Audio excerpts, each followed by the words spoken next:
Greetings, English 102 students. We are now in week 5, past the halfway mark, and headed down the stretch toward the end of our journey together. So hopefully you should be feeling really good about that. I hope you are still really focused and willing to learn and grow. I've already heard back from many of you about the comments that I made on your fiction essays, which I spent some of last week and all of this past weekend reading and enjoying and commenting on and responding to. And I love the interesting insights that many of you have offered about these two stories, and you have some unique takes about the different meanings and ideas that these authors were conveying. Several of you have already thanked me for my abundance of comments and have expressed a desire to do better and to grow with your next essay.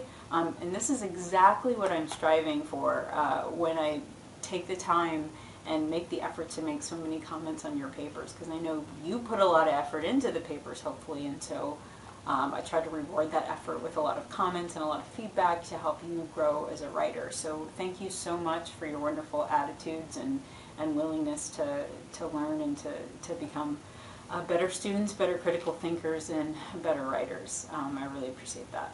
Now this video will be about the common major errors that some students make on the poetry essay. So again, like I said, on the fiction essay video, this video doesn't replace the announcement checklist that I posted. So please do read through that carefully. It's an essay checklist for the poetry essay. In this week's announcements, read through carefully, item by item. Make sure that you are following those suggestions, that you return to the general writing requirements document as well, posted in our course. Make sure that you're doing that and using that course cover page at the bottom of the paper, that bottom of the requirements document. Make sure that you're using that as your cover page and filling in all the appropriate information there, regardless of what format style you're using. So do refer to those checklists to make sure that you haven't forgotten anything. I will be responding to your poetry thesis and outline pages. For those of you I haven't yet responded to or haven't yet submitted, those are due tonight.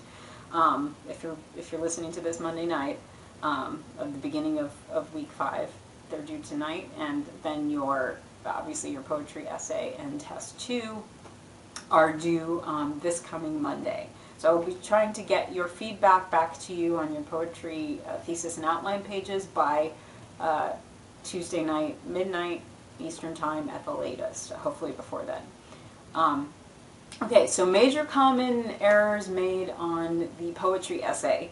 The first one I'm not going to spend too much time mentioning because I mentioned it last week, and hopefully you've already made your choice of poem and made it correctly. But I have occasionally gotten, from students who don't watch the videos or aren't paying attention, I have gotten essays that are written on poems that are not on the assignment instruction sheet as one of the approved poems that you can write on. So please make sure that you're choosing a poem from the list. God's Will for You and Me, that poem, can't write a paper about it. It doesn't have any literary techniques in it whatsoever except rhyme. So that's why that poem is not on the list. Because the purpose for this assignment is for you to practice applying what you've learned about those literary techniques. So that's the first common major error. The second common major error is that you make sure that you are actually analyzing and showing how you arrived at your analysis, and not just doing a line-by-line summary or summarizing the overall meaning of the poem. Okay, that is something that you need to do. You do need to include interpretation and explication, but the main point of the assignment, like I just said, is to show that you understand what literary techniques are involved with producing the meaning in the poem. So if you do choose to do a line-by-line explication and show your interpretation of each line, please make sure that you are also, with your interpretation of each line, commenting on whatever literary technique is used in that line and how that literary technique is used to convey the meaning of that line. So again, your focus should be on literary techniques and how they're used to convey meaning in the poem. Along with that, of course, does come some interpretation as well.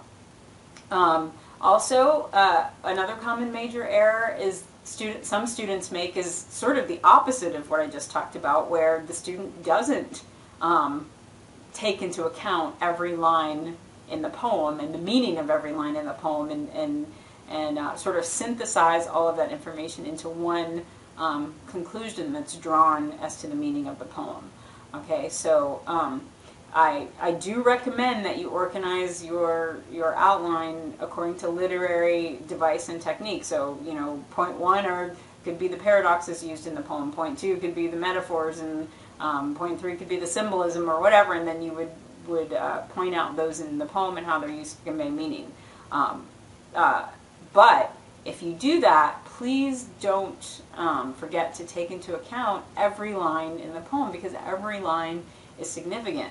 The perfect example of this is The Road Not Taken by Robert Frost.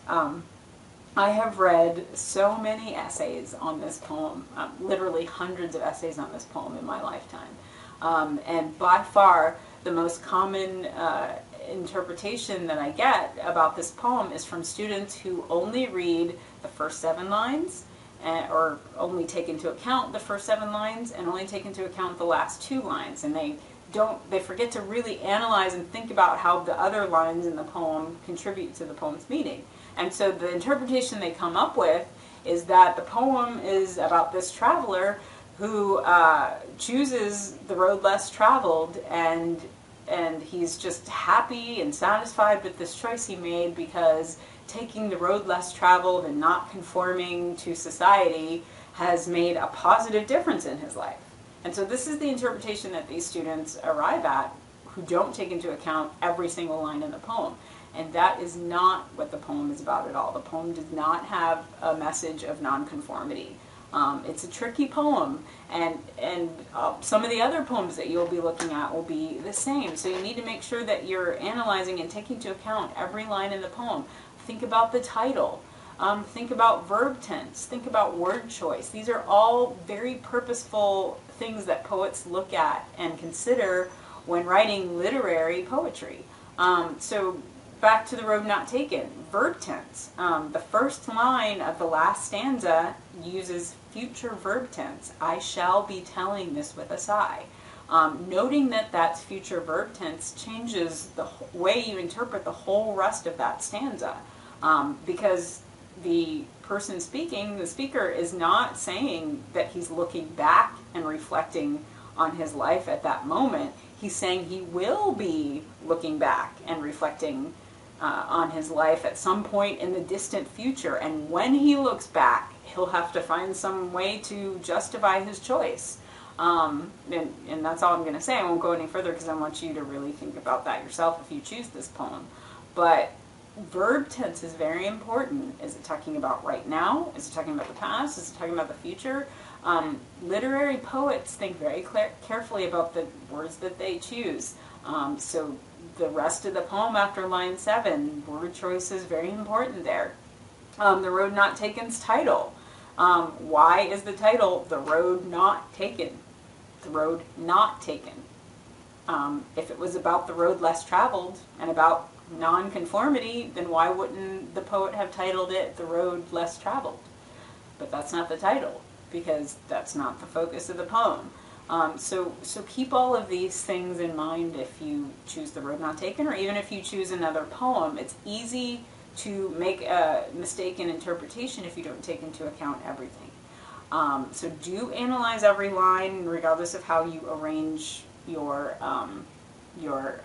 outline and structure your paper, whether it's line by line explication or literary device by literary device. You need to actually have interpretation. You need to actually have analysis of literary devices and how they contribute to meaning, and you do need to take into account the meaning conveyed in every line of the poem. So for those of you who are worried about getting enough of a word count, to do all of that, you should definitely reach 750 words. So that's another common major error that students make. And a third one is that some forget to actually make a point about the techniques used in the poem. Okay, so don't just go through and summarize the poem and describe it and describe some of the literary techniques and then just conclude the poem without actually making a statement about how those literary devices are used to convey a particular meaning about the poem. So just make sure that you do make that final point about poetic technique. And then finally, do make sure that you are quoting from the poem itself to analyze, to show how you arrived at your analysis and your interpretation. So, quote individual words, quote entire lines in quotation marks from the poem to support what you're saying is your interpretation of the poem. So actually show how you arrived at your particular interpretation. So if you make a claim about a meaning of the poem and it's just all your opinion and you don't back it up and you don't show how you arrived at your analysis, that's not a good thing. Okay, so make sure that you're carefully pulling out words. So for instance, in the verb not taken, if you quote the word difference, that should be in quotation marks when you refer to it. So anything that you pull from the poem that's a word or wording or a whole line from the poem should be in quotation marks. And make sure, and I made sure to put this in the poetry essay checklist, that you refer to those pages in your textbook that actually talk about how to cite lines of poetry. It's very important that you know how to cite multiple lines of poetry. There's a certain structure and certain punctuation that you use to show where one line ends and another line begins. So I've given you the page numbers on our announcement page. Make sure that you refer to that. No matter what format style you're using, cite lines of poetry like it shows you how to do in your textbook. But do make sure you quote from the poem. And that means moving on into the away from the content area of your essay and toward formatting and documentation and grammar. That means if you quote from the poem, you're going to have a reference page, right? So whether you're using Turabian or MLA or APA, whatever format style you're using, the poem itself should be an entry on your works cited page, starting with the poem's author and then the title of the poem or the original year of publication of the poem, depending on whether you're APA or MLA. The order that those are written in depends on what you're using, but make sure that those are included, and then the rest of the information from wherever you found the poem, so whether it was a textbook or online or whatever, you would follow that with all that information put into the citation format that you're using. So don't forget to do that, and remember to format your entire paper, page numbering, paper title, reference page or works cited page according to whatever format style you choose. And remember, the Online Writing Center can absolutely help you with that if you get your paper done and get it submitted at that point. And remember too to review my comments on the fiction essay assignment and make sure that you are not making the same errors that I commented on in this paper. And then also make sure that you review the poetry essay grading rubric to see how your paper will be graded. Also, make sure that you remember that test 2 has come due and you can take a few extra days to complete that if you need to prioritize the poetry essay. So if you got behind, make sure that you do the essay first, submit that on time, and then you can take a few extra days to do the test. Make sure, again, that you're ready to do the test when you sit down to take it, that you have a strong internet connection, that you are ready to start it and complete it, because there's no going back, there's no taking it more than once, you can't save it and then come back later. That'll break the test and then I'll have to reset it for you and you'll get different questions. Please also remember that I hope you are applying what you're learning biblically. I hope that it's soothing your soul. I hope that you're enjoying these poems and that you're even looking at other poems that aren't assigned and reading them and enjoying them. And I also hope that as you learn about these things like symbolism and metaphor and paradox, that as you read some of the more poetic books of the Bible, that you'll apply those as well to what you're reading there in Scripture and picking out the figurative language and the different things like in the Psalms and Song of Solomon and the more poetic books, that you'll notice those things and glean more meaning and enjoyment from them than you would have previously. That's my prayer for you. Please do email me if you have questions.